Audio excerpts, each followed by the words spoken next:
guys, இன்னைக்கு நம்ம பார்க்க போகிறது Realme Pad 2 ஷார்ட் ரிவ்யூ. இது 120Hz சூப்பர் டிஸ்பிளே.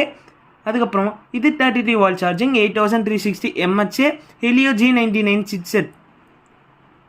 அதுக்கப்புறம் இதை நான் சொன்னது Helio G99 சிப்செட் வந்து ப்ராசஸர்.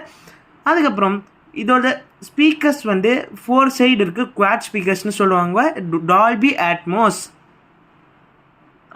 அப்புறம் இதோட சவுண்ட் செக் பண்ணி பார்க்கலாம் வாங்க. யூடியூப்குள்ளே போனால் சோனி மியூசிக் சவுத்தில் இருக்கும், இல்லை நாரடி சாங் ப்ளே பண்ணி பார்க்கலாம்.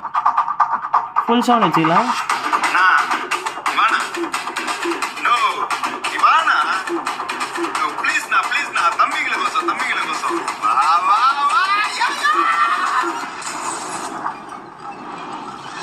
பார்த்தீங்களா காய்ஸ் இதோட சவுண்டை? இது மாதிரி இன்னும் நிறைய ரிவ்யூ வீடியோஸ் நான் போடுவோம், அப்போ பாருங்கள். மறக்காமல் லைக் பண்ணுங்கள், ஷேர் பண்ணுங்கள், சப்ஸ்கிரைப் பண்ணுங்கள். பா